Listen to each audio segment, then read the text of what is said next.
Hey guys, we're ready for Genesis chapter 4, and we're going to read it and then we'll go ahead and discuss it. So let's go ahead and get started. Now Adam knew Eve his wife, and she conceived and bore Cain, and said, I have acquired a man from the Lord. Then she bore again, this time his brother Abel.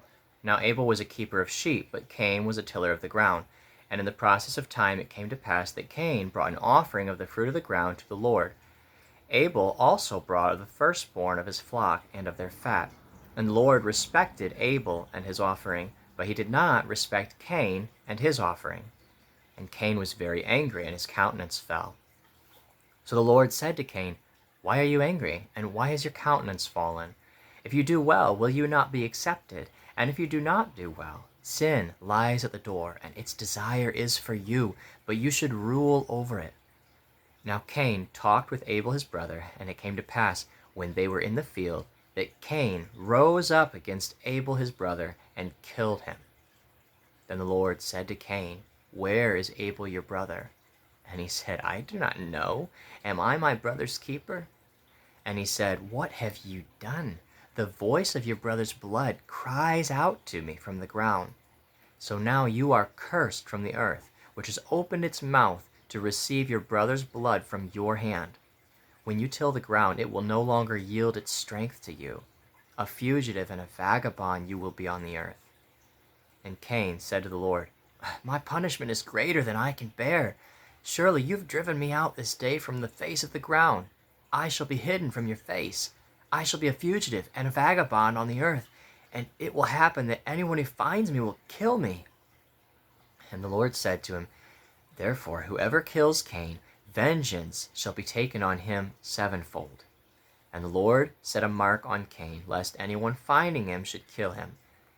Then Cain went out from the presence of the Lord, and dwelt in the land of Nod, on the east of Eden. And Cain knew his wife, and she conceived and bore Enoch. And he built a city, and called the name of the city after the name of his son, Enoch. To Enoch was born Irad, and Irad begot Mehujael, and Mehujael begot Methushael, and Methushael begot Lamech. Then Lamech took for himself 2 wives. The name of one was Adah, and the name of the second was Zillah. And Adah bore Jabal. He was the father of those who dwell in tents and have livestock. His brother's name was Jubal. He was the father of all those who play the harp and flute. And as for Zillah, she also bore Tubal-Cain, an instructor of every craftsman in bronze and iron, and the sister of Tubal-Cain was Naamah. Then Lamech said to his wives, Adah and Zillah, hear my voice. Wives of Lamech, listen to my speech. For I have killed a man for wounding me, even a young man for hurting me. If Cain shall be avenged sevenfold, then Lamech 77-fold.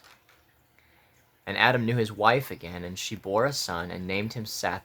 For God has appointed another seed for me, instead of Abel, whom Cain killed. And as for Seth, to him also a son was born, and he named him Enosh. Then men began to call on the name of the Lord. Okay, so it's not a positive chapter. It's like the last one. It's kind of going downhill. It's we've had the fall, and now we're looking at the first murder, a lot of anger and bitterness, and really not much of a sign of healing at this point. So, Adam knew his wife, and she had Cain, and later his little brother Abel comes along, and I'm sure they had some other siblings, but right now we've got a story going on. Cain makes an offering. That's a good thing, right? And Abel makes an offering, but let's look at this. Abel was a keeper of the sheep, Cain a tiller of the ground. It came to pass that Cain brought an offering of the fruit of the ground to the Lord. Abel also brought the first fruit, the firstborn of his flock and of their fat. And the Lord respected Abel and his offering, but he did not respect Cain and his offering. Cain was very angry, and his countenance fell. There's not a lot of detail here. We do know a little bit. We know that Abel brought the firstborn and of the fat, so he's bringing his best. He's bringing not only his best, but he doesn't know. When you bring your firstborn without knowing that you've got a backup, without knowing that you're going to have more. There is some faith involved there. We don't know that any of that was involved in Cain's offering. First fruits is a very common phrase in the Old Testament. I think that if he had brought his first fruits, it would have been mentioned that it was the first fruits. It doesn't. So do we have to, like, what was going through Cain's mind versus what was going through Abel's mind when these offerings were happening? Um, so we're going to go into Matthew 22 real quick. The Pharisees ask Jesus. They say, "Do we need to pay taxes to Caesar?" And Jesus says, bring me a coin. He brings him a coin, and it has Caesar's face on it. So he said, okay, well, give to Caesar what's Caesar's, and give to God what is God's. And sometimes we look at this passage and we're like, okay, that's we give to God what's God, Caesar's. But we kind of think of them as the same thing. What we give to Caesar, or what we give to our government, it is a tax. And so we can think of tithing as a tax. And Jesus didn't say not to think of it that way necessarily. But now let's look at a story in Mark where Jesus is looking at the temple and he sees people giving and giving, and there's these wealthy people who give these ostentatious amounts. That's great, that's good, there's nothing wrong with that. And then a widow comes and she brings 2 coins. They're mites. It's a very small, insignificant amount that the temple's not really going to benefit from. But Jesus says that this is everything that she has. And he says that she gave more than they did. Now, obviously, it wasn't more financially.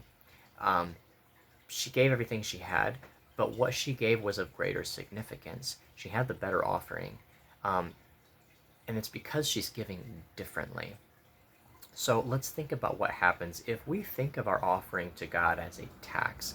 There's a couple things that we kind of have to imply. One, if what we give God is a tax, taxes are something that I have, and I give the government a little bit of that. You could say that the government owns our property, or that, the government owns everything that we're doing. But I mean, in all reality, if I go and I pay for something and there's sales tax and I give it, I'm getting something that's mine, and it feels a little bit like I have to. And not only am I giving something like that, but like I kind of am left with this idea of this is what I have left, and I protect my assets. The government didn't help me get my money.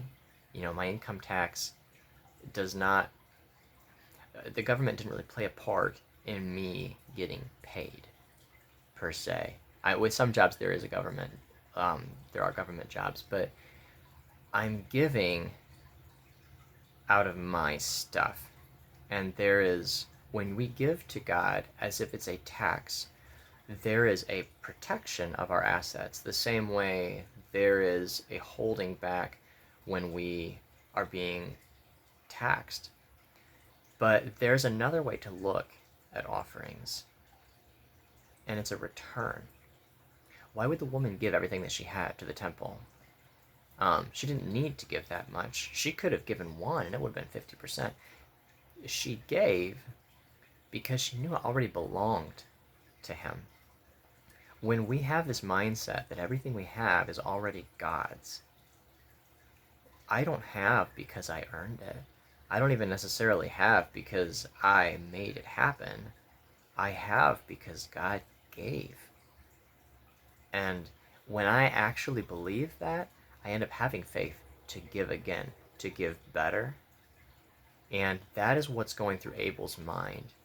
In order for Abel to give, he has to know that God is the one who gave it in the first place. Because otherwise it's not really logical, if he's protecting himself, for him to give in that way. Cain's not doing that. Cain is giving what he believes belongs to himself. And so there's a lesson here about how we give. An offering needs to be recognized as something that already belongs to God. We're returning it to him. With Cain's offering, there was a protection of assets. With Abel's offering, there was a relinquishing of control. Giving it to God and acknowledging that God is the one doing all of this. There's a thankfulness and a gratitude there, knowing God is the one who did this. So, okay, let's move on. The Lord said to Cain, "Why are you angry? Why is your countenance fallen?" If you do well, will you not be accepted? If you do not do well, sin lies at the door. Its desire is for you, but you should rule over it. Cain talked with Abel his brother. It came to pass when they were in the field, Cain rose up against Abel his brother, and he killed him. Wow, this just escalates so quickly. So there's probably been anger before. It doesn't necessarily have to be, though. Anger kind of comes up very quickly at times. And there's kind of two different people that Cain is angry at. If we look at Abel, Abel hasn't done anything wrong. And there's really not anything that Cain has any right to be angry at least in this passage about. But we're going to start with God. Cain is angry at God. God is the one who did not respect his offering. He's not acknowledging the gift that Cain is giving. And God looks at the heart. So obviously God knows something about Cain that kind of disqualifies what he's offering to God. But Cain can't really hurt God. And so he has to redirect that. And he's got anger for his brother. His brother didn't do anything wrong. So why is he angry? He's jealous. And this is a real thing, you guys. We aren't always jealous of people who have things. Sometimes we're jealous just because they're doing well, or they are living well. They're living better than us. This can be real even in ministry. This is a ministering story. This is a story about people who were offering to God. So here's a checkpoint for people who were in the church. And if we see somebody who has a gift, or somebody who is being recognized for something they're doing, or even someone who just tends to do something better. It could be this way at work, because when you see someone who seemingly is doing better than you, there's potential to have this kind of jealousy. Now, Cain does not acknowledge this anger, and he takes it out and he completes the deed. He commits the very first murder. And so the Lord says to Cain, "Where is Abel your brother?" And he says, "I don't know. Am I my brother's keeper?" And he says, "What have you done? The voice of your brother's blood cries out to me from the ground. So now you're cursed from the earth, which has opened its mouth to receive your brother's blood from your hands. When you till the ground, it will no longer yield its strength to you. A fugitive and a vagabond, you'll be on the earth." This is bad stuff. And so it sounds like, more bad. Adam and Eve did wrong stuff, bad. And so now Cain does wrong stuff, bad. But it's a step further than that. When God asked Adam what he had done, "Have you eaten the fruit?" he gave an excuse, but then he confessed. "This woman who you gave to be with me, she gave me some fruit and I ate." And then he asked the woman, "What have you done?" She said, "The serpent deceived me and I ate." They confessed. There's no confession here. Cain says, "Am I my brother's keeper?" He redirects it, and he lies as if he doesn't know. He lies to God. There is no confession. And then what God says to him is different too. Adam and Eve were not cursed, remember? So Adam was told that the ground was cursed for his sake. Eve was going to have greatly increased pain in her childbearing. And then there was some sorrow involved. And this is a real curse. Okay? You are cursed from the earth, God says. It's opened its mouth to receive your brother's blood from your hand. When you till the ground, it will no longer yield strength to you. A fugitive and a vagabond, you will be on the earth. And so Cain kind of, he knows this is bad. And so he doesn't repent per se. He just says, what am I supposed to do with this? That's too much of a punishment. Which we immediately go, well, okay, what about Abel? Which of you is really getting the worst end of the deal? But God says, "Okay, I'll put a mark on you." I don't think this mark hides him, because Adam and Eve know what Cain did, and he's not hiding per se, because he builds a city. His son Enoch becomes the kind of the inspiration of this first city. And city doesn't necessarily mean lots of people in the Old Testament. It could mean a walled in housing development, I guess, for lack of a better term. So it doesn't necessarily mean that thinking that there was going to be a ton of offspring, he called this city after his son. But anyway, I don't think that Cain is hiding. I just think that people were aware that there was a supernatural protection on Cain.